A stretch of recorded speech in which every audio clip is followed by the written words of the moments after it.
Hoje eu quero que você abra lá em João, no capítulo 11. Nós vamos falar sobre eu sou a ressurreição e a vida.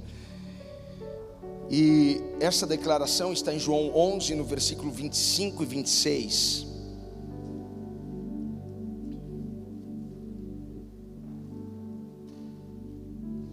Disse-lhe Jesus: eu sou a ressurreição e a vida.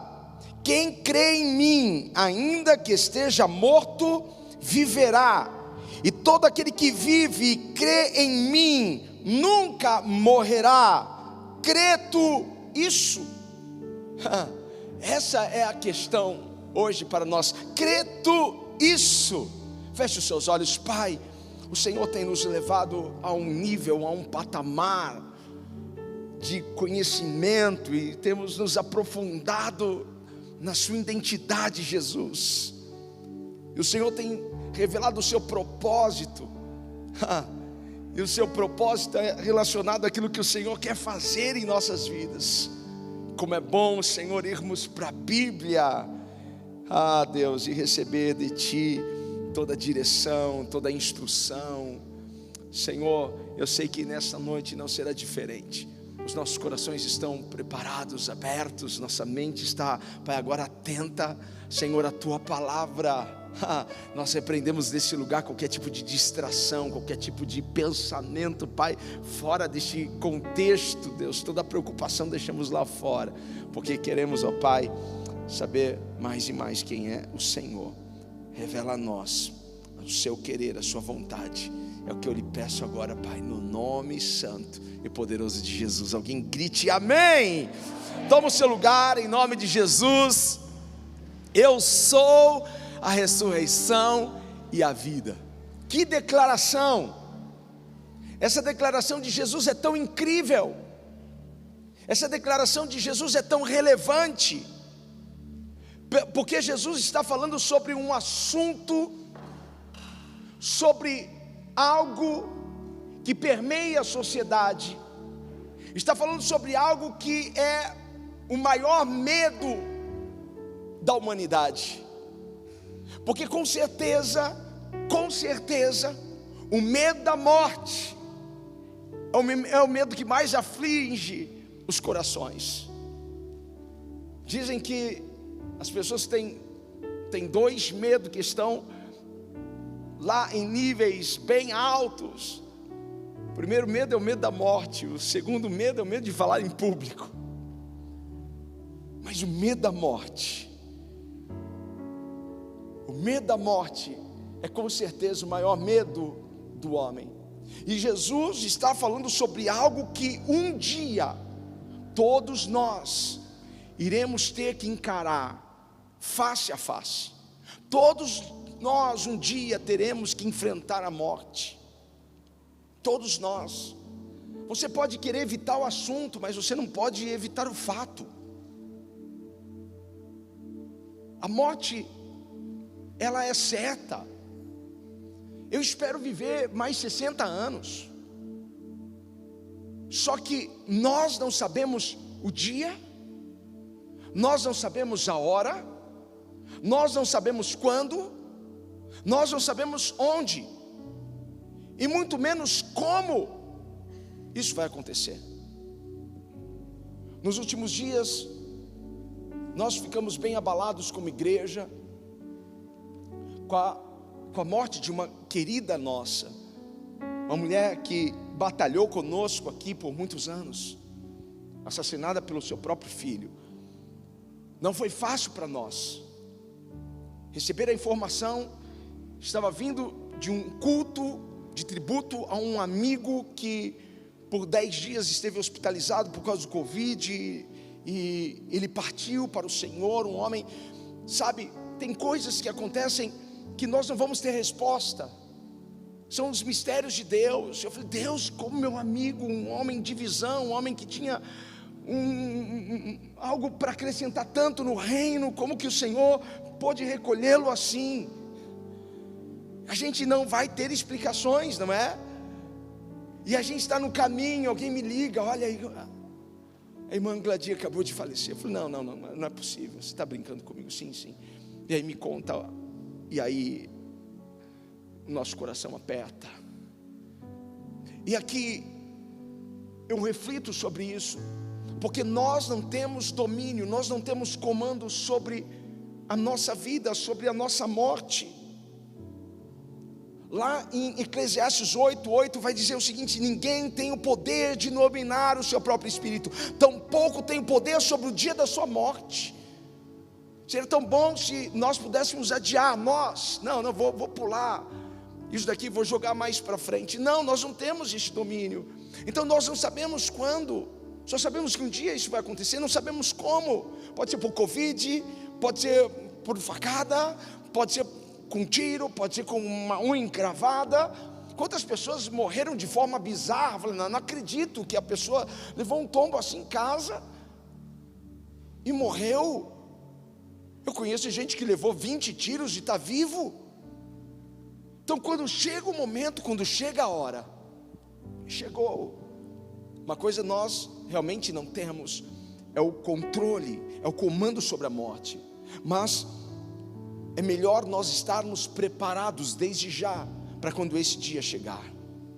Nós não sabemos lidar com a morte, essa é uma verdade. Nós não sabemos lidar com isso. É um assunto que nós queremos, vamos falar sobre isso em um outro momento. Por isso que Salomão escreve: é melhor estarmos na casa onde há luto do que onde há banquete. Porque nós passamos a refletir sobre a vida, porque esse é um dia que nós iremos nos deparar. Então nós não sabemos quais são os números de dias que nós temos para viver. Por isso precisamos viver cada dia intensamente na presença de Deus, intensamente diante da glória de Deus. Quantos estão aqui comigo? Nesses últimos dias, meses, nunca ficou tão acentuado o medo da morte. Nunca ficou tão acentuado, nós nunca ouvimos tanto em morte como nesses últimos meses, por conta da pandemia. E os noticiários, tantas mortes. De repente aquilo que estava tão longe da gente começa a ficar mais perto da gente. E a gente vai ficando apavorado, e a gente vai ficando preocupado. Então, a morte é um pensamento que nos preocupa e que a gente quer de todas as formas evitar.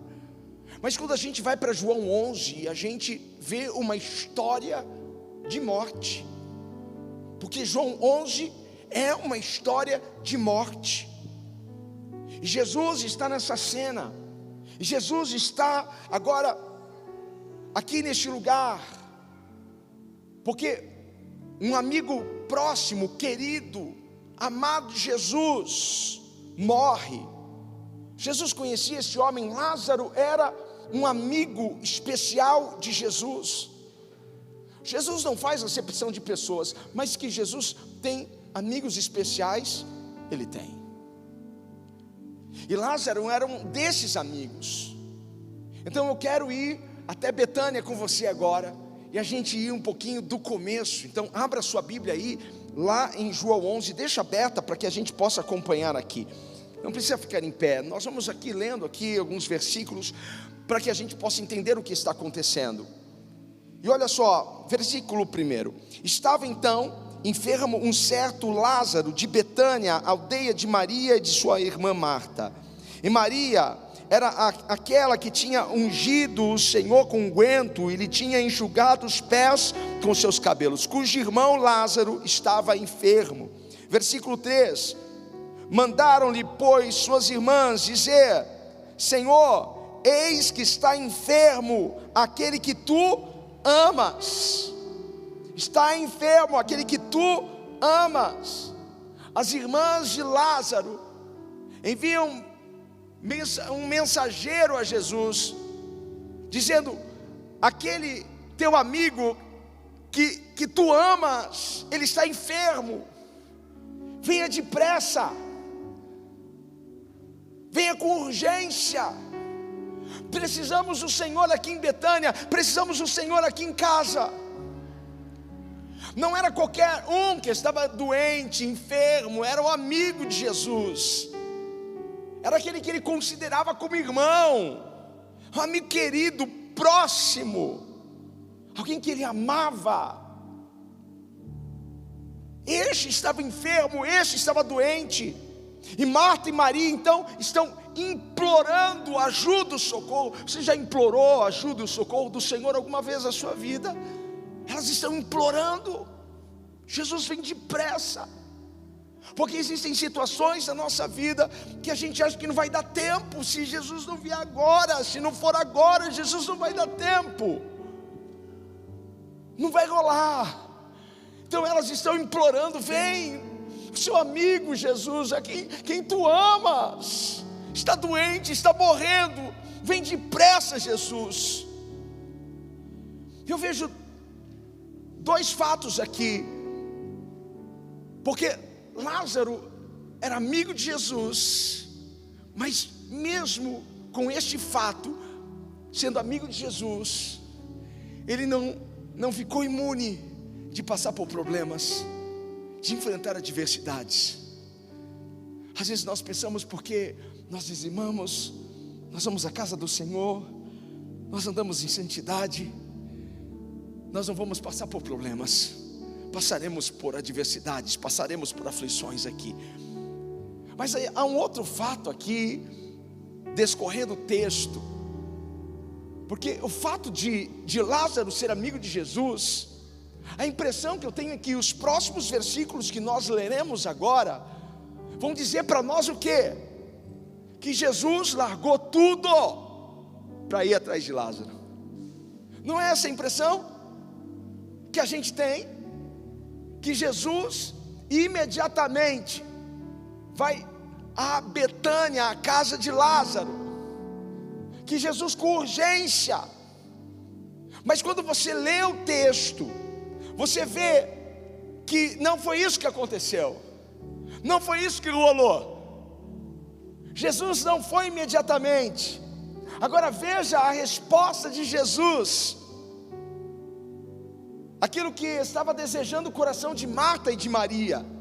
Qual foi a resposta de Jesus? Muitas vezes nós oramos: Jesus, vem depressa, e aguardamos pela resposta esperada. Sim, já estou indo. É mais ou menos quando você manda uma mensagem para alguém importante, e você fica lá esperando aqueles 2 vezinhos ficarem verdes.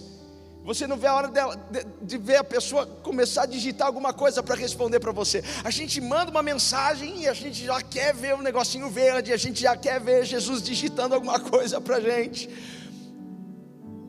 Só que olha a resposta, versículo 4: e Jesus, ouvindo isso, disse: essa enfermidade não é para a morte, mas para a glória de Deus, para que o Filho de Deus seja glorificado por ela. Aleluia.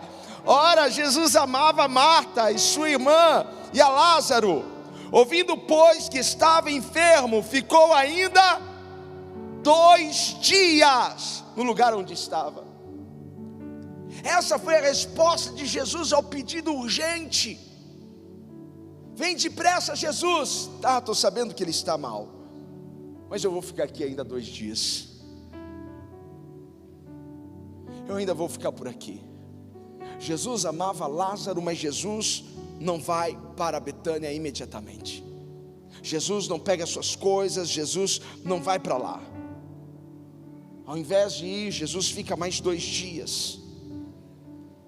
Isso pode não fazer muito sentido. Por que Jesus demoraria tanto assim? Por que Jesus ficou ainda 2 dias? Por que Jesus fez de forma intencional este atraso acontecer? Se Jesus realmente amava Lázaro, não é isso que a gente pensa? Se Jesus realmente amava Lázaro, por que ele não fez o que elas estavam pedindo? Se Jesus realmente amava Lázaro, por que Jesus não largou tudo e não foi para Betânia? Não foi ficar do lado do amigo, sentado ao lado da cama, fazer alguma coisa por ele?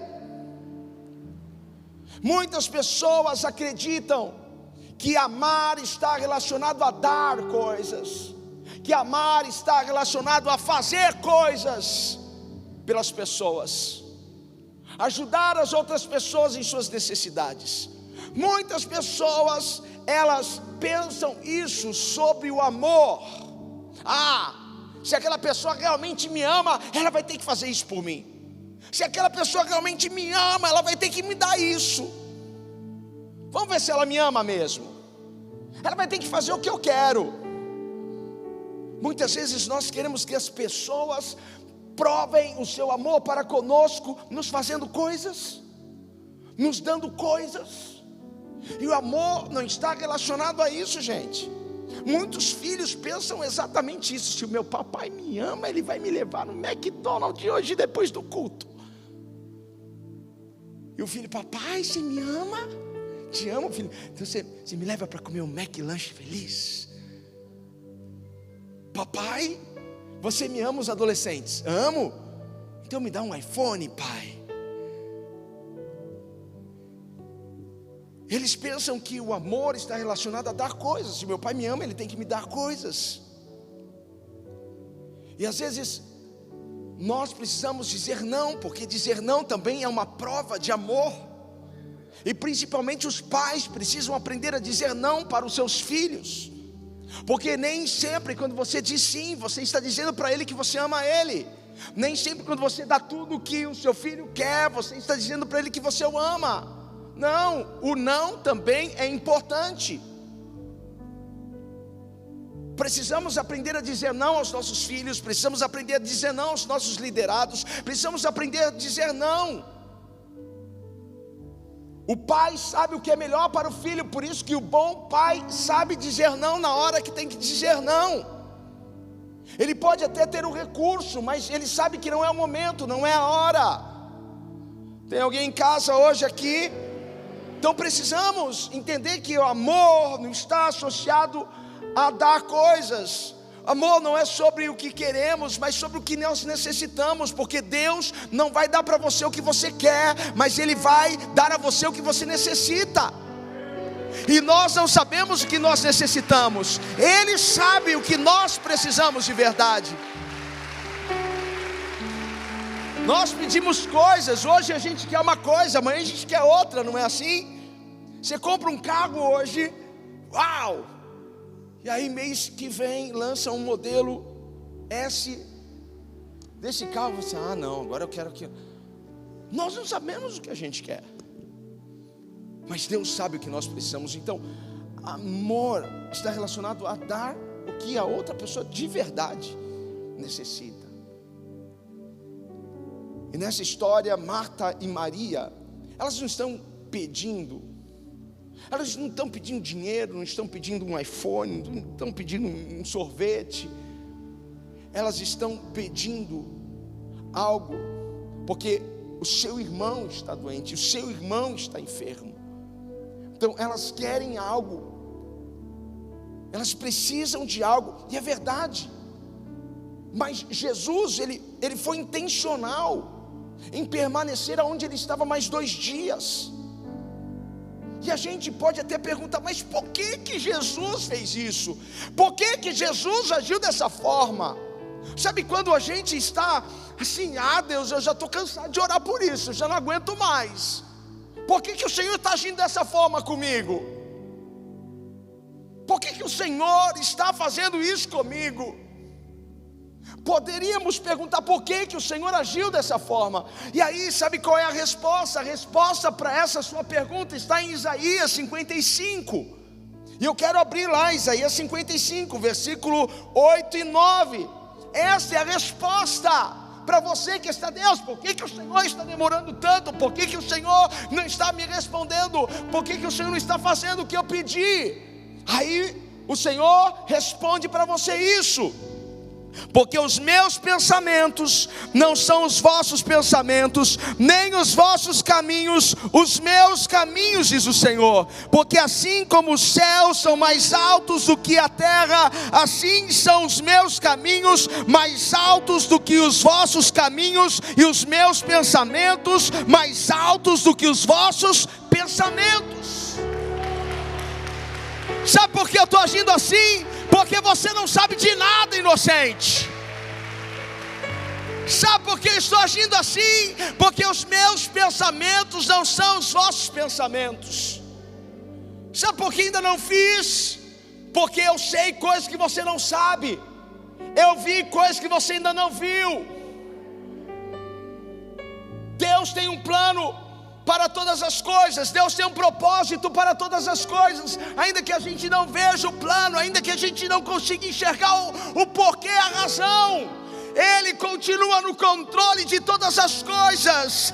Ele tem um plano para nós. Ei, descansa o teu coração. Ele está trabalhando para a glória dEle. Ele está trabalhando para o louvor dEle. Mesmo que a gente não entenda, Ele continua trabalhando no plano e no projeto dEle para as nossas vidas. Acredite nisso. Deus tem muito mais para você. Deus tem algo além daquilo que você imagina, pensa. E se você estiver disposto a acreditar nisso, acreditar em quê? Acreditar que Deus está no controle. Você está disposto a acreditar? Essa é a sua escolha hoje, acreditar que Ele está no controle, ainda que eu não veja a sua ação, ainda que eu não veja que eu estou no caminho esperado. Você está disposto a acreditar que Ele governa sobre todas as coisas, que Ele reina sobre todas as coisas? Você está disposto a acreditar que Ele é soberano, que Ele é poderoso, que ainda que você não entenda o que está acontecendo ao seu redor, Ele está trabalhando por você? Você está disposto a acreditar que Ele sabe coisas melhores para você do que você mesmo? O que nós precisamos entender hoje é que nós somos limitados, que nós estamos limitados com espaço e tempo, mas Deus não está limitado pelo tempo e espaço. Nada pode impedir o agir de Deus. Enquanto nós vemos algo bem pequeno, Deus vê o plano geral.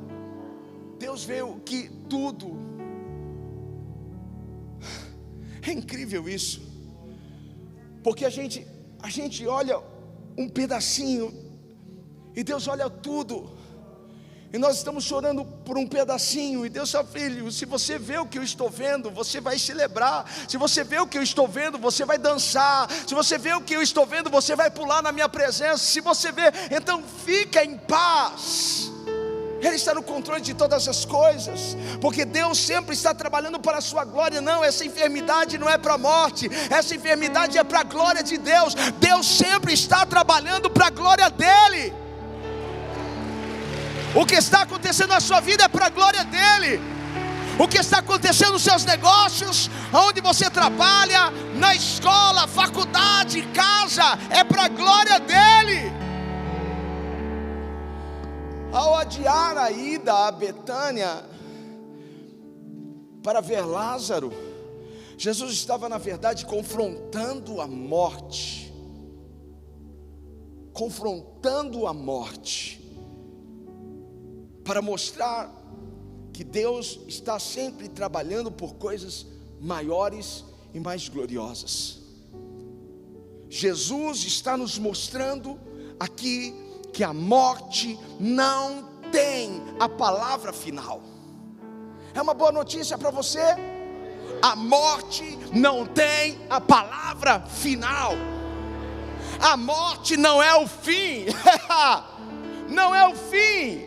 Jesus está nos mostrando que a morte é inevitável. Nós vamos enfrentar a morte um dia. Eu espero daqui a 60 anos, no mínimo. Mas ela é inevitável, não sei como, não sei quando, não sei com quê. Não sei aonde, se eu vou estar pregando, se eu vou estar em viagem, se eu vou estar na minha cama, eu não sei. É inevitável para todos nós, mas aqueles que estão em Cristo, a morte não é o fim, a morte não é a palavra final, a morte não é o ponto final. O mais importante, a morte não vence. Onde está a morte, a sua vitória? A morte não vence. Quando nós vivemos com os nossos olhos na eternidade, porque se você está preocupado com a morte nesses dias, Eu tenho uma informação para você: os seus olhos não estão na eternidade. Se você está apavorado, se você está com medo, é porque os seus olhos estão no material, estão no físico. Mas quando nós vivemos com os nossos olhos na eternidade, sabemos que a morte não tem para nós a palavra final, porque a morte não é o fim. Diga para alguém: a morte não é o fim. Tem alguém em Cristo aqui? Então a morte não é o fim para você. Você pode celebrar, aplaudir o Senhor mais uma vez. A morte não é o fim. A morte é uma vírgula. Há uma continuação. Lázaro está à porta da morte. Você já conhece essa história? Jesus está adiando a sua ida a Betânia, porque Jesus quer revelar algo importante sobre a morte. Jesus quer revelar algo que eles não sabem sobre a morte. Vamos até o versículo 17. Diz assim: chegando, pois, Jesus achou que já havia 4 dias que estava na sepultura. Ora, Betânia distanciava de Jerusalém quase 15 estádios, e muitos dos judeus tinham ido consolar a Marta e Maria acerca do seu irmão. Ouvindo, pois, Marta que Jesus vinha, saiu-lhe ao encontro. Maria, porém, ficou assentada em casa. Versículo 21. Disse, pois, Marta a Jesus: Senhor, se tu estivesses aqui, meu irmão não teria morrido. Senhor, se tu estivesses aqui, meu irmão não teria morrido. Agora nós não temos dúvida de uma coisa: Lázaro está morto. Lázaro está morto. Não há dúvida sobre isso. E há 2 casos na Bíblia em que Jesus ressuscita pessoas. Este não foi o primeiro caso, Lázaro. Há 2 casos que antecedem. O primeiro caso é o da filha de Jairo. E quando Jesus chega na casa de Jairo, a filha dele havia acabado de morrer.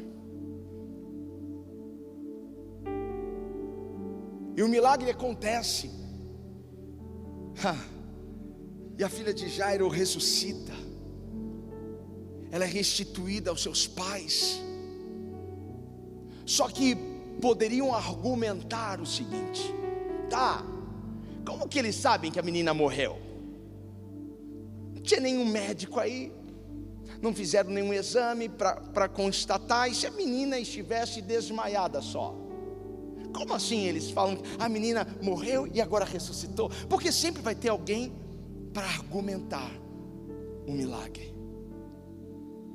Você pode dizer para as pessoas: olha, Deus tem me abençoado tanto, Deus tem me prosperado tanto. Olha a casa que eu estou, olha o carro que eu comprei. Não com um tom de soberba, mas para revelar a glória de Deus. E talvez alguém possa assim: imagina que foi Deus que te deu isso. Fala outra. Você está lavando dinheiro, está vendendo droga, só pode ser. Porque eu creio que Deus vai te abençoar num nível em que as pessoas vão pensar abobrinha assim. Deus vai te prosperar num nível que as pessoas vão pensar que você está fazendo coisa errada, mas Deus vai prosperar você. Deus vai abençoar as suas mãos. Se você crê nisso, glorifica a Deus. Deus vai abençoar o teu negócio. Deus vai fazer crescer, multiplicar. E as pessoas, elas vão criticar o milagre, elas vão argumentar: não deve ter sido Deus, é Deus. Aí você vem: olha, Deus me curou. Não, me fala, qual é o médico, qual é o remédio, qual foi o tratamento? Não foi Deus. Então eles poderiam argumentar, porque a menina tinha morrido há minutos atrás e agora ela ressuscitou. Não, ela podia estar desmaiada. Um outro caso é o caso do filho daquela viúva de Naim. A viúva de Naim estava num cortejo, já levando o seu filho num esquife. E Jesus para aquele cortejo e diz para aquela mulher: não chores.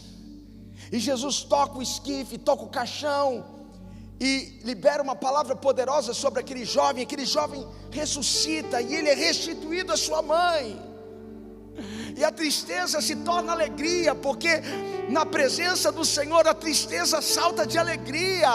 Sabe qual é a boa notícia? Deus está aqui, a presença do Senhor está aqui, há anjos dos céus aqui neste lugar. Então alegra o seu coração, porque na presença dEle a tristeza vai se converter em alegria. Ele enxuga as suas lágrimas. Aleluia. Alguém poderia argumentar? Sim, sempre vai ter alguém para argumentar. Tá, a filha de Jairo morta há minutos, o filho da viúva morto há algumas horas. Não, e se ele estivesse em coma? Como que vocês têm certeza que o menino morreu? Sempre vai ter alguém para criticar.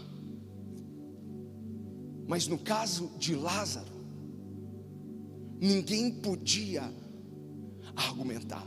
No caso de Lázaro não era possível argumentar, porque Lázaro já estava há 4 dias atrás de uma gruta. Ele já estava há 4 dias, já estava cheirando mal. Não podiam argumentar. Mas talvez isso tenha influenciado um pouco a fé de Marta e Maria. Ah, Jesus, se o Senhor tivesse chego aqui minutos depois da morte de Lázaro, alguma coisa podia acontecer, como aconteceu com a filha de Jairo. Jesus, se o Senhor tivesse chego aqui algumas horas depois que Lázaro morreu, como aconteceu com o filho daquela viúva, alguma coisa poderia acontecer. Mas agora já é de 4 dias, já cheira mal. Jesus está nos mostrando uma coisa: não importa o momento que esteja a situação, Ele é o Senhor da vida. Ele pode mudar qualquer realidade. Alguém pode ter morrido em minutos, em horas, em dias, em meses. Ele é poderoso. Ele tem todo o poder. Ele é o Senhor da vida. Ele é o Senhor da vida. Mas Marta parece estar desapontada com Jesus. Ela está desapontada. Ela não entendia por que Jesus não veio antes. Você já esteve desapontado com Jesus alguma vez? Seja sincero com você mesmo. Ah, Jesus, se o Senhor tivesse mudado o coração do meu marido, eu não tinha ido embora de casa. Se o Senhor tivesse lá atrás não permitido o meu filho conhecer fulano, eu não teria se tornado o que ele se tornou. Algumas pessoas andam decepcionadas com Jesus. Marta estava decepcionada, ela estava sofrendo, ela não entendia por que Jesus não veio antes. Mas ela manteve a fé. No versículo 22 diz assim: mas também agora sei que tudo quanto pedires a Deus, Deus tu concederá. Disse-lhe Jesus: teu irmão há de ressuscitar. Disse-lhe Marta: eu sei que há de ressuscitar na ressurreição do último dia. Disse-lhe Jesus: eu sou a ressurreição e a vida. Quem crê em mim, ainda que esteja morto, viverá. E todo aquele que vive e crê em mim nunca morrerá. Crê tu isso? E disse-lhe ela: sim, Senhor, creio que tu és o Cristo, o Filho de Deus, que havia de vir ao mundo. Ela faz uma declaração incrível de fé. Ela está dizendo: Senhor, não estou entendendo nada, mas eu acredito que alguma coisa possa acontecer. Essa é a maior declaração que alguém pode fazer nessa noite. Senhor, não estou entendendo nada. Eu não sei como eu vou sair dessa situação. Eu não sei, Pai, por qual porta eu vou entrar, porque não estou vendo porta alguma. Mas eu confio em Ti. Eu confio em Ti. Pai, eu sei que Tu tens o melhor para mim, eu sei que o Senhor tem o controle da situação, eu sei que o Senhor pode mudar a minha história agora. Será que você pode fazer essa declaração? Senhor, eu não estou entendendo nada, mas eu confio em Ti, eu espero em Ti, eu sei que Tu és poderoso, Senhor, para fazer infinitamente mais do que eu possa pedir ou imaginar. Eu continuo acreditando em Ti, eu continuo confiando em Ti. Marta tinha uma perspectiva, uma visão sobre a morte. Ela estava bem alicerçada na teologia. Quando Jesus disse: o teu irmão há de ressuscitar, eu sei que ele há de ressuscitar no último dia. Ela estava dizendo: Senhor, Tu já falou para mim sobre escatologia, e eu lembro da lição. E ela também tinha tão forte isso dentro dela: Tu és o Cristo, o Filho do Deus vivo. Eu não tenho dúvida que Tu és o Messias. Mas Jesus queria trazer para ela uma nova perspectiva sobre a morte. Jesus queria trazer para ela algo novo sobre esse assunto. Jesus queria mostrar para ela algo que ela nunca tinha visto antes sobre a morte. Então Jesus está afirmando aqui: eu sou a ressurreição e a vida. Eu sou a ressurreição e a vida. Essa é a maior declaração de esperança que podemos receber nesse tempo de pandemia. Nesse tempo em que as pessoas estão com tanto medo da morte, essa é a maior declaração de esperança que podemos receber. É ouvir de Cristo: eu sou a ressurreição e a vida. Aquele que crê em mim, ainda que morra, viverá. Essa é uma declaração de esperança. Alguém pode gritar aleluia? Eu sou a ressurreição e a vida. Jesus não está dizendo assim: olha, eu posso ressuscitar mortos. Ele está dizendo: eu sou a ressurreição. Ele não está dizendo: eu vou orar para que o Pai dê vida. Ele está dizendo: eu sou a vida. Eu sou a ressurreição e a vida. Tem alguém em Cristo aqui? Então essa é uma promessa para a sua vida. Essa é uma promessa para nós. Essa é uma promessa para os filhos de Deus. Ainda que eu morra, eu irei viver, porque a morte não é o fim, porque Jesus tem autoridade sobre a vida e sobre a morte. Diga para alguém: a morte não é o fim. Há uma promessa de vida eterna para nós. Há uma promessa de vida eterna, não é uma alma eterna. Nós não cremos em reencarnação. Os budistas, hinduístas, espíritas, eles acreditam em reencarnação, numa alma eterna. A Bíblia não fala nada de alma eterna. A Bíblia fala de vida eterna. O que eu tenho é vida eterna. O que eu recebi é vida, e vida com abundância. E eu viverei eternamente com o meu Senhor, com Ele. Se você pensa que você vai voltar como um gato, um cachorro, na outra encarnação, o problema é seu. Porque eu recebi do Senhor a promessa de vida eterna.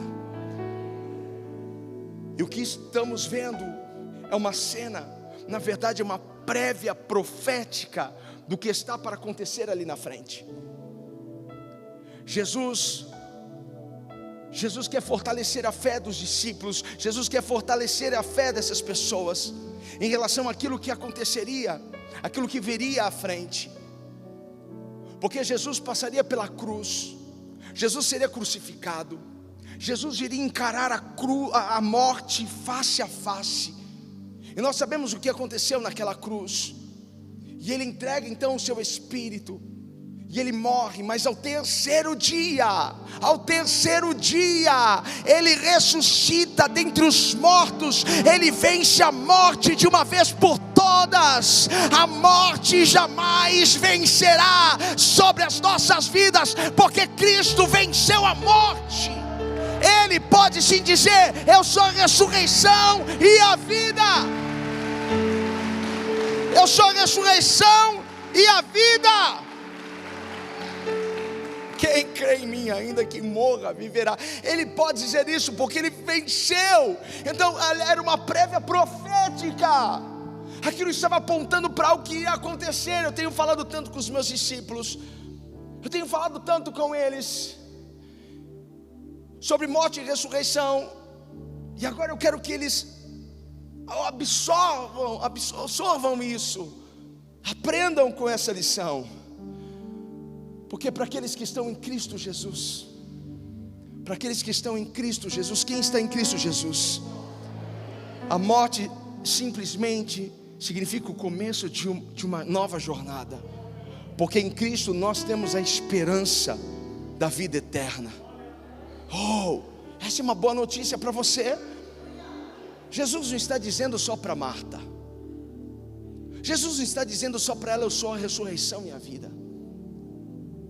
Jesus está dizendo para mim, Jesus está dizendo para você, Jesus está dizendo para nós: eu sou a ressurreição e a vida.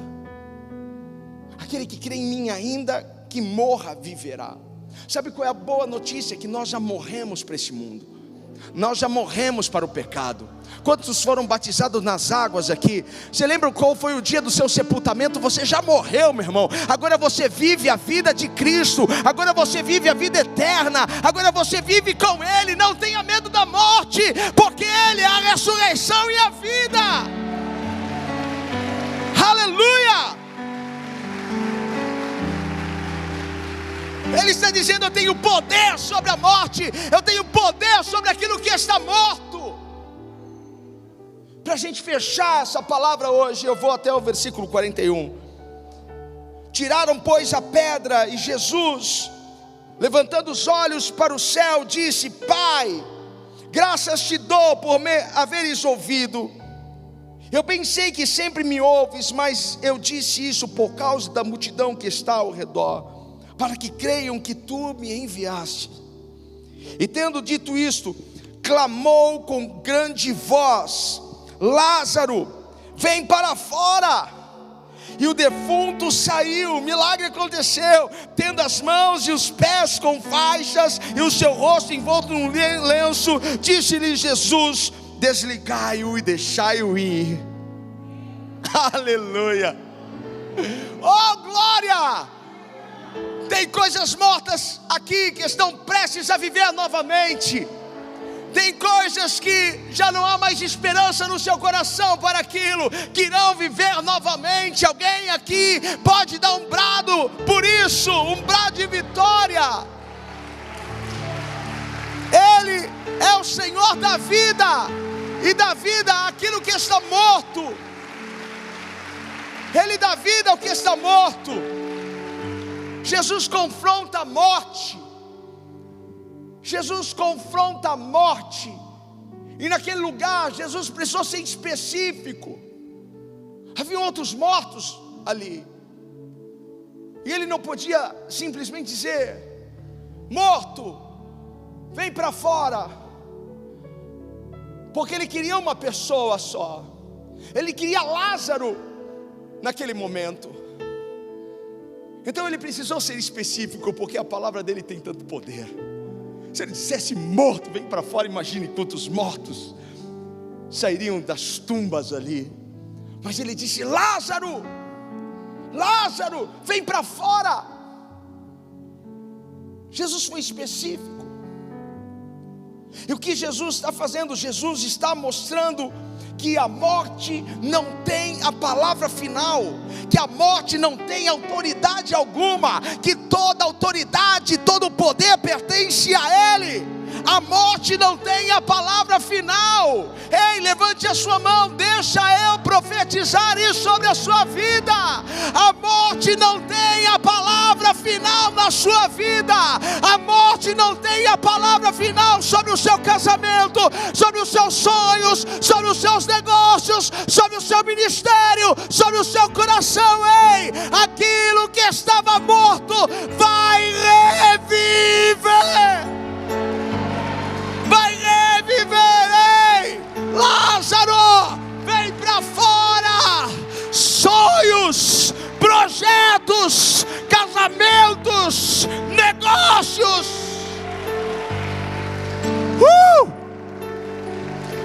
Aplauda, aplauda, aplauda. Me ajude a glorificar. Me ajude a enaltecer. Me ajude a encher esse lugar de adoração. Porque todo poder pertence a Ele. Toda glória pertence a Ele. Ele pode fazer tudo do nada. Ele abre portas onde não tem portas. Oh!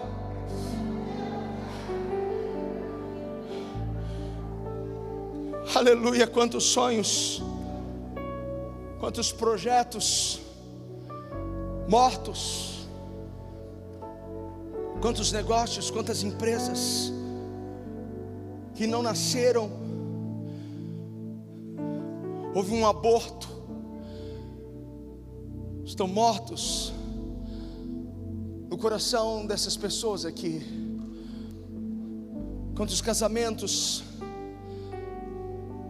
morreram, mas não importa se é uma morte de minutos, se é uma morte de horas, se é uma morte de dias, se é uma morte de meses, se é uma morte de anos. Hoje o Senhor da vida dará vida. Hoje o Senhor da vida dará vida. E eu profetizo vida, eu profetizo vida. Levante as suas mãos, me ajude a adorar mais um pouco ao Senhor, porque Ele está chamando para fora. O que você diz, não, isso aqui já era, não, isso aqui não tem mais jeito, isso aqui não tem mais possibilidade. Ei, o que morreu na sua vida, o que morreu na sua vida, Ele está trazendo vida.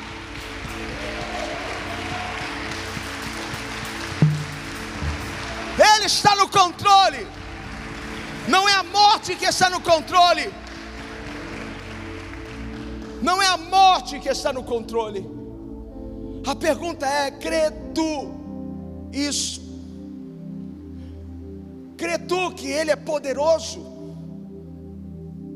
para trazer vida àquilo que está morto? Crê tu nisso, que Ele é a ressurreição e a vida? Que aquele que crer nele, ainda que morra, viverá. E quem está vivo e crê nele, não morrerá, mas terá vida eterna. Você crê nisso? Você confia nele nisso? Se ele te chamar agora, teu coração está em paz, porque você tem a certeza da sua salvação, você tem a certeza da vida eterna. Aleluia. Eu não estou morrendo, eu só estou partindo aqui para um lugar melhor.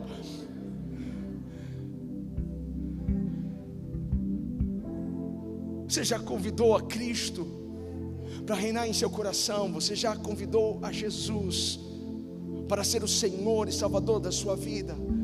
Esse é um passo importante. É um passo que você precisa dar. Entregar a sua vida ao Senhor. Como que Ele se torna para a minha vida? Aquele que é a ressurreição e a vida, como Ele se torna isso para mim? A partir do momento que eu me entrego a Ele. A partir do momento que eu creio que Ele é o Filho de Deus, Jesus Cristo, o enviado de Deus, que Ele morreu numa cruz para me salvar, que levou os meus pecados, levou minhas enfermidades, Ele ressuscitou, e Ele está vivo, Ele está sentado à destra de Deus Pai agora, e Ele intercede por mim, intercede pelos meus irmãos. Ele é o único mediador entre o homem e Deus, e não há outro como Ele. É nisso que você precisa crer. Então eu quero te encorajar, você que está na sua casa, você ainda não entregou a sua vida para Jesus, entregue a sua vida para Jesus. Você que está aqui, você ainda não entregou a sua vida para Jesus, entregue a sua vida para Ele. Entrega o seu coração, entrega tudo. Um dia eu entreguei a minha vida para Jesus e eu não me arrependi, jamais me arrependerei até hoje. Porque Ele é o Senhor da minha vida. Feche os seus olhos, convide Jesus. Se você ainda não convidou Ele para ser o Senhor da sua vida, convide Ele. É muito simples, é você dizer: Jesus, seja o Senhor da minha vida, seja o Salvador da minha vida. Eu me entrego hoje. Eu me entrego hoje a Ti. Reine em meu coração. Peça isso, Jesus, reine em meu coração. Jesus, seja o Senhor da minha vida. Tu és o Rei do meu coração. Governa sobre mim. Governa sobre os meus medos. Governe sobre a minha insegurança. Governe sobre o meu pavor. Governe. Governe, Jesus. Reina, Jesus. Venha nosso teu reino. E seja feita a sua vontade. Seja feita a tua vontade. Senhor, nós não entendemos muitas coisas, mas sabemos que os teus pensamentos são mais altos do que os nossos pensamentos, assim como os teus caminhos são mais altos do que os nossos caminhos. Nós podemos não entender o que está acontecendo ao nosso redor, podemos não nos ver no caminho que esperamos, mas nós escolhemos confiar em Ti, entregar tudo nas Tuas mãos, e saber que aquilo que estava morto até agora está tendo vida. Está tendo vida. É como Lázaro. Lázaro vem para fora. Lázaro saiu envolto a lenços. Eles tiveram o trabalho de desatá-lo, e a gente vai ter o trabalho de colocar aquele projeto em prática, de tirar da gaveta, de reescrever, de fazer, de correr atrás, de aprimorar, de ser uma pessoa melhor, de ser um esposo melhor, um filho melhor, uma esposa melhor. Senhor,